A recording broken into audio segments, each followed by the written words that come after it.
Hello everyone. In this section we're going to see how to use Laplace transforms to solve initial value problems. So given some initial value problem where you have a function x of t that you're interested in finding, the that's equal to could be equal to some function of t, so it could be non-homogeneous and it has some initial conditions. There's a theorem for the transformation of the first derivative of a function. Here we use in general f of t instead of x of t, but we'll typically be using x of t. But as you'll see on the table, the transforms of the derivatives are given in terms of f. And so it's important to note here that it's the transformation of f prime is s times the Laplace of the function, then minus the function evaluated at 0. And the Laplace of the function, L of f of t,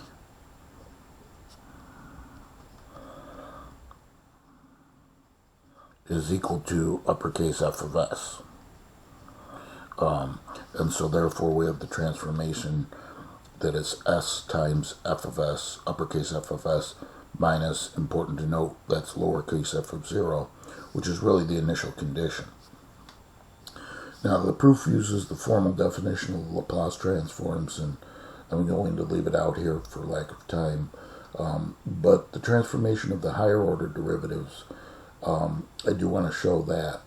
And so you can see a little pattern happening here where if you're taking the Laplace of the second derivative, instead of s, it's s squared times the Laplace transform of the function uppercase f of s, and then minus the power on s decreases, and then it's f of 0, the first initial condition, then minus the power on s decreases again, and then the derivative of the initial condition of the derivative. So if we let g of t, to prove this formula, if we let g of t equal f prime of t, then it follows that g prime of t is f double prime of t. So we could then say that the Laplace of f double prime of t is equal to the Laplace of g prime of t. And although this formula is going without proof, that would be, so instead of f we're using g now, and we're focusing on this portion of the formula. So it's going to be s times the Laplace of g of t. Actually, we're looking at the middle formula first to prove this.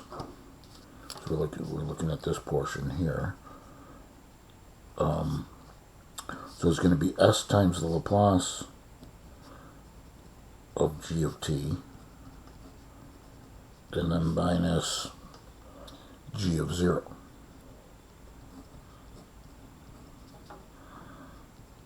Okay, but g of t is f prime of t, so that's from here.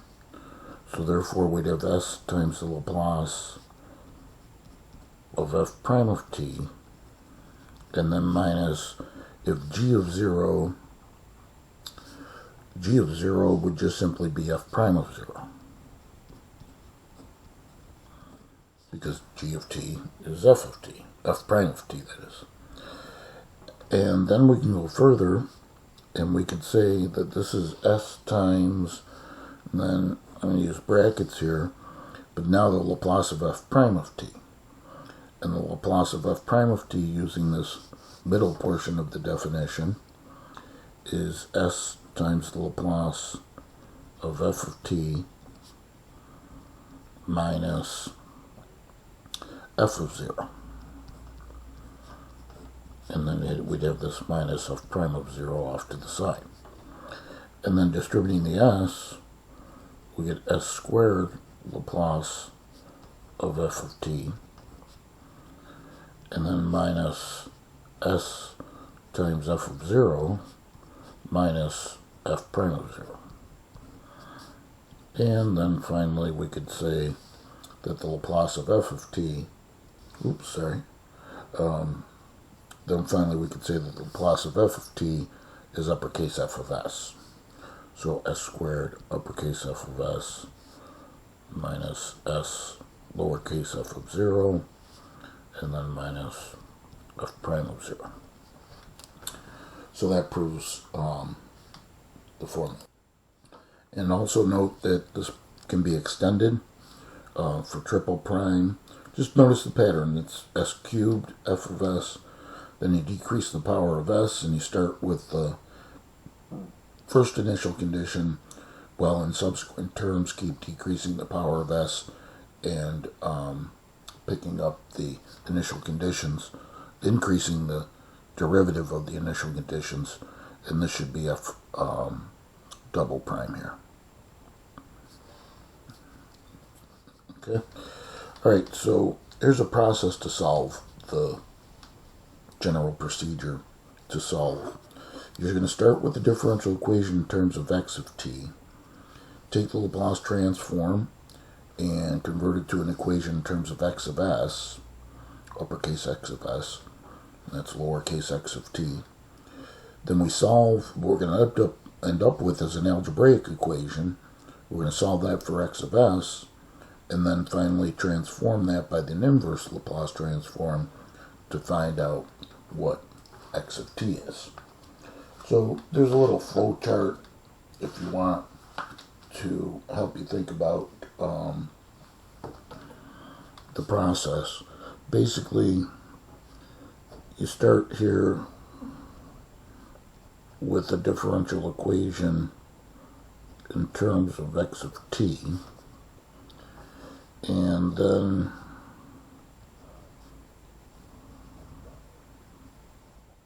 we Laplacicize, that's not a word, but we take the Laplace transform,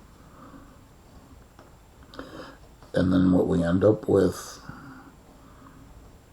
is an algebraic equation in terms of uppercase x of s. Then we go through the process of solving for x of s. And so now,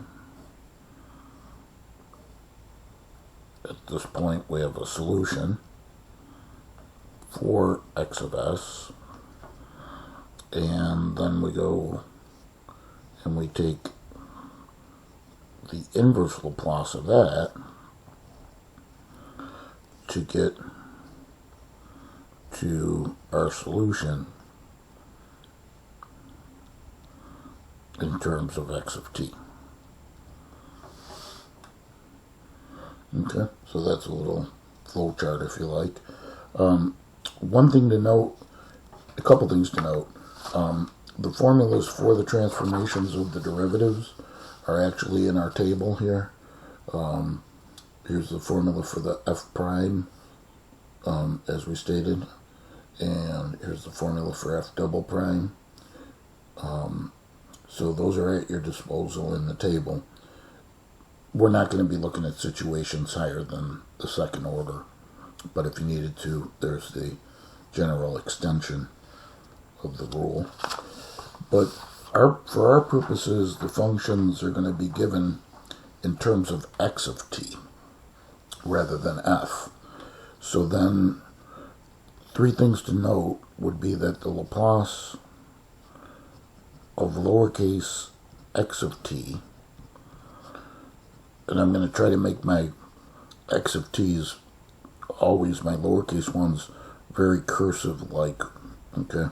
So you can tell the difference between an uppercase and a lowercase x, because then my uppercase is just going to be bigger, but it's going to be kind of a firm x with no curvatures. So Laplace of x of t, lowercase x of t is uppercase x of t. And then, according to our formula for the Laplace of the first derivative, it's, if we use f, it's s uppercase f of s minus lowercase f of 0. So therefore, the Laplace of lowercase x prime of t is going to be s uppercase x of s. Oh, I misspoke here, and I made a mistake when I wrote that. I'm sorry. When we take the Laplace, the variable changes from t to s, of course. So the Laplace of lowercase x of t is uppercase x of s. Sorry about that. Okay, so getting back to this, Laplace of the derivative then, s uppercase f x of s minus lowercase x of 0. And then the Laplace of the second derivative. So Laplace of x double prime of t then would be s squared. Okay, so just looking back at the formula we'd proven here, s squared, but instead of the f's, we're using x's. So s squared uppercase x of s minus s lowercase x of 0 minus lowercase x prime of 0. Okay, so those are definitely things that we need to make sure we understand how to be versatile with the different notation for the functions. Okay, so now some examples. Now these examples we could solve by any method that we have already established, but obviously we want you to use this Laplace transform method. And so the first thing is take the Laplace of both sides of the equation. So when you do so, I'm going to suggest that you introduce functional notation with, in particular, the function x literally as a function of t. So, and also at the same time, let's take advantage of the linearity property. So I'm going to say that this is the Laplace of x double prime of t plus 4 times, because remember the linearity property, you could factor out the constants, times 4 times the Laplace of x of t. Okay, so you want to change to functional notation where t is the independent variable, and that's the Laplace of 0. Okay, so now our formulas for x double prime. So again, here's the 3 things. Just want to make sure that we're comfortable. Laplace of lowercase x of t is uppercase x of s. Laplace of the derivative of lowercase x of t is s uppercase x of s minus lowercase x of 0. And the Laplace of the second derivative of lowercase x of t is s squared uppercase x of s minus s lowercase x of 0 minus lowercase x prime of 0. Okay, so applying those formulas here, we have s squared uppercase x of s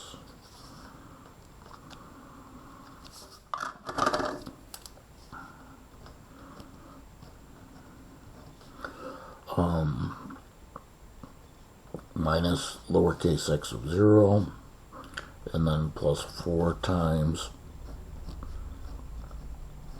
the Laplace of lowercase x of t is uppercase x of s, and the Laplace of 0 is 0. Okay, so then after you take the Laplace transform, then that's when you want to plug in the initial conditions. And I made a mistake, right? I didn't use the appropriate form here. I apologize for that. So that's why I wanted to bring your attention. That's why I wanted to bring your attention to these three formulas again, because I intentionally made that mistake, so you would pay close attention to what derivative you were using. So it's the second derivative, so it's s squared uppercase x of s minus s lowercase x of 0, and then minus lowercase x prime of 0. And then we have plus 4 times the Laplace of lowercase x of t is uppercase x of s. And that's equal to the Laplace of 0, which is 0. Excuse me. Okay, so now once you take the Laplace transform of both sides, then substitute in the initial conditions. Okay, so at this point, always immediately substitute in the initial conditions. So x of 0 is 5, x prime of 0 is 6. See, what we're trying to get here is an equation, excuse me, an algebraic equation in terms of x of s. So replacing x of 0 by 5, that term becomes 5s. And then replacing x prime of 0 by 6, we'd have minus 6. And then recopy the plus 4 x of s. And that equals 0. Okay, so now what we'll do is we'll solve for x of s. We're going to move these two terms to the right-hand side. And at the same time, let's factor out from the remaining terms containing uppercase x of s as a factor. Let's factor out that x of s. So I'll have x of s times this s squared, and then this plus 4, equaling the transposed negative 5s, which becomes 5s, and the negative 6, which becomes positive 6. So therefore, x of s is going to be 5s plus 6 over s squared plus 4. And now to get x of t,